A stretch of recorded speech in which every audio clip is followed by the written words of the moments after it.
पड़े हुए हैं जो कि मेरे किसी काम के नहीं हैं। आप देख सकते हैं ये हल्दी लगाने का नतीजा है और पानी में धुल के रखने का नतीजा है कि ये सारे आम हमारे सड़ चुके हैं। मैंने जो आम बीछ के रखे हुए हैं ये सारे आम ये इतने अलग से हैं और इसमें जो सारे पक गए थे ये हमने इधर निकाल दिए हैं।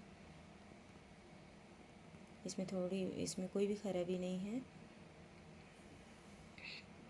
इधर थोड़े आम जो ख़राब हैं वो हैं, इसको भी हम फेंक देंगे अभी। और इधर जो आम हैं वो पके हुए आम हैं और इसको हम अभी रख रहे हैं।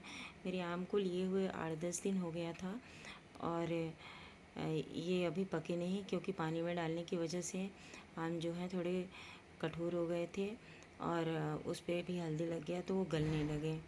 पानी और आम का मतलब पानी और हल्दी का जो कॉम्बिनेशन था उसकी वजह से आम गलने लगे हैं। तो हमने ठीक से फिर उसको पोंछा है। पूरी सारी हल्दी जो थी सारी इस कार्टून में मैंने एक कपड़े से पोंछ के निकाल दिए जिसमें सड़े हुए आम हैं। अब मैं इसको जा रही हूँ बाहर दूँगी कि कुछ दिन पके। है हम महिलाओं की सबसे फेवरेट जगह है और सुबह से शाम तक किचन में ही बीतता है। बाकी जो काम है इधर उधर थोड़े बहुत हो ही जाते हैं लेकिन सबसे ज़्यादा अगर टाइम कहें तो हम भारतीय महिलाओं का किचन में ही बीतता है। और फिर सुबह से शाम तक, सुबह हुई किचन में ब्रेकफास्ट के लिए, फिर दोपहर हुआ फिर लंच के लिए, फिर शाम हुआ फिर डिनर के लिए। तो सबसे ज़्यादा टाइम जो है वो किचन में ही बीतता है हम लोगों का। और अब हमारा सुबह हो गया है तो मेरे यहाँ सब्ज़ी बनती है, सॉरी सबके यहाँ सब्ज़ी बनती होगी मेरे यहाँ क्या है, नाश्ते में अधिकतर कभी हम चीला उला लेते हैं तो लेते ही हैं, लेकिन जो दोपहर की लंच की तैयारी होती है मैं सुबह नाश्ता करने के बाद ही करना स्टार्ट कर देती हूँ। तो इधर हमने कुछ वेजिटेबल निकाल रखे हैं और इसमें क्या है कि हम आलू और प्याज को भी मिक्स करेंगे और अदरक लहसुन का पेस्ट। चलें अब इसको स्टार्ट करने।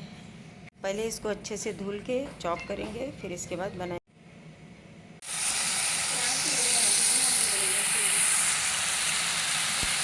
मुझे इतनी खुशबू इतनी अच्छी लगती है कि मैं क्या बताएं। आम पके हुए पीछे थे उसमें से इतने आम सेब में निकले और मैंने बच्चों के लिए गार के रख दिया क्योंकि उनको क्या लगता है ना, जब वो छोटे थे तो इनके पापा ढेर सारे आम लाते थे ऐसे ही पाल डालने के लिए, तो मैं ऐसे ही कट करके फ्रीज़र में रख देती थी। जब वो लोग स्कूल से आते थे तो कटोरी में ले लेके खाते थे और बहुत खुश होते थे। ऐसे ही चला के बैठ जाते थे तो उनके बचपन की यादें जो हैं फिर से ताज़ी हो जाएं। और मैं ऐसे ही जब आम का सीज़न आता है तो ऐसे ही निकाल के अपने बच्चों के लिए रख देती हूँ। फ्रीज़र में आम रख दिया है और जब बच्चे आएंगे, बच्चे क्या, बच्चे मेरे बड़े हो चुके हैं, जब बच्चे आएंगे तो देखेंगे और खुश होंगे ये सरप्राइज़ है उनके लिए। कहते हैं कि मम्मी जब मैं छोटा था या छोटी थी तो मम्मी क्या करती थी कि आम को गार के पहले फ्रीज़र में रख देती थी। जब हम लोग आते थे स्कूल से तो मम्मी कटोरी में करके देती थी या खुद से भी लेके गला पता नहीं क्यों आज थोड़ा फंस रहा है। कल का हमने थोड़ा ठंडा वंडा पानी पी लिया है तो इसलिए थोड़े से गले फंस रहे हैं। थायराइड ग्रंथि की वजह से भी फंस रहे होंगे क्योंकि थायराइड मेरा बढ़ा हुआ है इसलिए भी।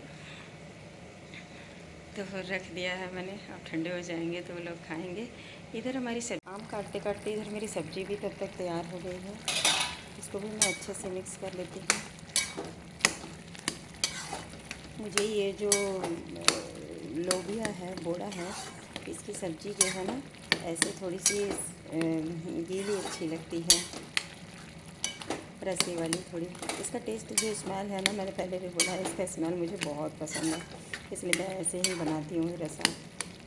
गर्मियों की सब्ज़ी का भी अपना ही है, परवल की सब्ज़ी का भी स्मेल मुझे बहुत पसंद है, उसकी खुशबू जो है बहुत अच्छी लगती है इसलिए उसको भी मैं रसा बनाती हूँ। और ये भी, इसका भी रसा मुझे बहुत पसंद है। इसको मैं थोड़ा लटपटा बनाती हूँ, अभी थोड़ा सा और सुखाऊँगी। हो गया तो मैं फिर से बड़ी कोड़ौरी डाल के और आलू, जाड़े की बहुत याद आ रही थी तो मैंने हरे धनिया और आलू और ये हरा मटर, फ्रोज़न मटर है क्योंकि मुझे ये जो निमेना है ना, हमारे यहाँ तो निमोना ही कहते हैं और आपके यहाँ क्या कहते हैं आप बता दीजिएगा। तो मेरी जी ये निमोना है ना मुझे बहुत पसंद है। तो जब मुझे कभी जाड़े की याद आती है ना तो मैं हरे धनिया के साथ इसको पीस लेती हूँ और चावल, जो काला नमक चावल होता है वो हमेशा, या जीरा बत्तीस, पोचू हमेशा एकदम गीला गीला ही बनता है। 2-3 साल के हो जाते हैं, थोड़े फरहर होते हैं, लेकिन तब भी वो हमेशा गीला नए चावल की तरह ही टेस्ट लगता है उसका खाने में। तो मैं वही आज बना रही हूँ। इधर हमने निमेना बनाया है और रात का डिनर है ये मेरा। ये हम सब बच्चे और हम सब लोग खाते हैं। मुझे सबसे निमोना क्या है, मेरा फेवरेट है, तो मुझे सबसे ज़्यादा पसंद है। तो मैं जब भी मौका पड़ता है फ्रोजन मटर मंगा के, गर्मी के दिनों में भी फ्रोजन मटर मंगा के मैं बना लेती हूँ अपने लिए, क्योंकि इसका टेस्ट मुझे बहुत ही अच्छा लगता है, चावल के साथ खाने में बहुत ही अच्छा लगता है। तो मैं सबके लिए तो कुछ अलग ही बनाती हूँ। मैं और बच्चे खा लेते हैं, क्योंकि उनको भी बहुत अच्छा लगता है।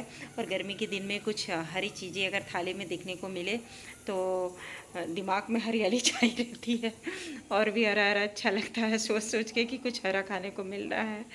इससे थोड़ा सा बाहर निकल के आ गई हूँ अब, क्योंकि आज बहुत ज़्यादा गर्मी है। गर्मी इतना है कि पूछिए मत, यहाँ पे बहुत ज़्यादा गर्मी, बारिश का भी नहीं हो रहा है कि अभी बारिश हो। पता नहीं कब तक बारिश का मौसम आएगा। रात हो गया है, लेकिन गर्मी इतना था कि दिन में कुछ करने का मन ही नहीं किया। तो मैं अभी कपड़े धुल के भी रखी हूँ, उसको भी फैलाना है। बहुत लोग कहते हैं रात को कपड़े नहीं धुल के, मतलब धुलते भी नहीं हैं, तो मैं धुल नहीं रही हूँ, धुल के रखी हूँ, बस फैलाना है बाहर। तो सोचा था कि पास्ता से ही गुजारा कर लूँगी, ये पास्ता खा के, लेकिन फिर ये कि फिर दिमाग में ये आया कि बच्चे नहीं खाते हैं। मतलब बच्चे में क्या है कि बेटा नहीं खाना चाहता है ये सब चीज़, तो बिटिया तो खा लेती है पर बेटा नहीं खाना चाहता है। तो फिर ये हुआ कि छोड़ो, पास्ता क्या बनाएंगे, चल के खाना ही बना लेते हैं। तो मुझे सबसे बढ़िया क्या लगता है सर, निमेना ही अच्छा लगता है, तो मैंने वही बनाना स्टार्ट कर दिया और लगभग तैयार भी हो गया है डिनर मेरा। एक गिफ्ट में मुझे ये मिला है, उन्होंने दिया है, अपना बुके दे दिया। तो उनके पास कन्हैया जी बहुत आए थे, राधे कृष्ण की जो ये फ़ोटो थी बहुत सारी थी, तो मुझे राधे कृष्ण बहुत पसंद है, तो उन्होंने एक मुझे राधे कृष्ण भी दिया, क्योंकि मैं अपने मंदिर में ही लगा दिया। और मेरे पास राधे कृष्ण बहुत हैं, मुझे बचपन से ही राधे कृष्ण बहुत पसंद है, तो मैं मंदिर में ही सब रखी हूँ। फ़ोटो नहीं रखना चाहिए, 2 या 3 देवता का फ़ोटो नहीं रखना चाहिए। देवता तो है नहीं, नारायण हमारे तो भगवान है, तो इसलिए इनको तो मैंने अपने मन में बसा रखा है। इनकी बहुत सारी मूर्तियाँ हैं, अभी एक वहाँ भी है, यहाँ पे है। कन्हैया जो है मेरे घर के कोने कोने में आपको मिल जाएंगे, और कान्हा मुझे बहुत पसंद है, तो मैं उनको ऐसे ही हर जगह रखती हूँ।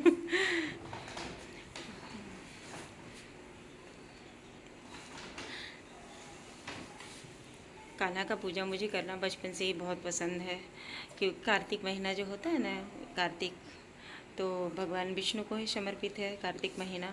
तो कार्तिक में मैं माँ के साथ छोटी थी, लगभग मैं 10 साल 9 साल की थी, तब से मैं माँ के साथ 2-2:30 बजे रात को ही उठ के जाड़े के महीने में स्नान करती थी।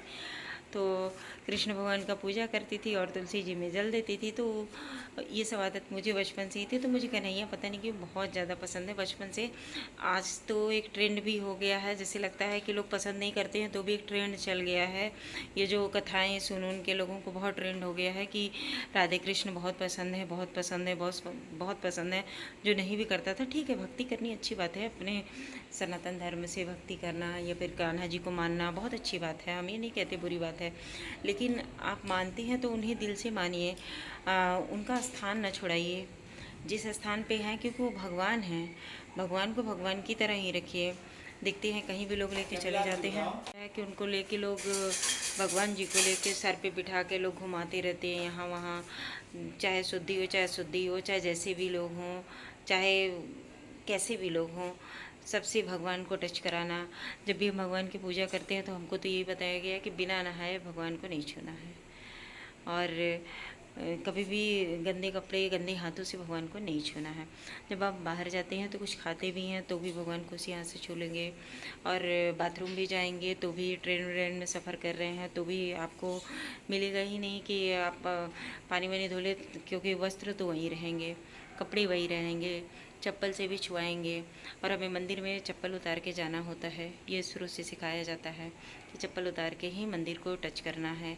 स्वच्छ कपड़े पहन के ही टच करना है, नहा धो के अच्छे कपड़े पहन के ही भगवान को छूना है। तो इसलिए हम तो कहते हैं कि बाहर लेके भगवान को न जाएं, अपने घर में रखें, भगवान की पूजा करें। अगर कहीं जाना भी हो हफ्ते दर हफ्ते के लिए, तो जो भोग है वो भगवान को एक जगह कटोरी में करके रख दें और साथ में लोटे में जल भर के रख दें। अगर जैसे आपकी इच्छा होती है कि नहीं भगवान क्या है कि कैसे खाएंगे, क्योंकि वो ठाकुर जी छोटे हैं ना, बाल स्वरूप में लड्डू गोपाल हैं, तो लड्डू गोपाल को या तो किसी अगल बगल में दे के जाएँ कि वो अच्छे से पूजा कर ले।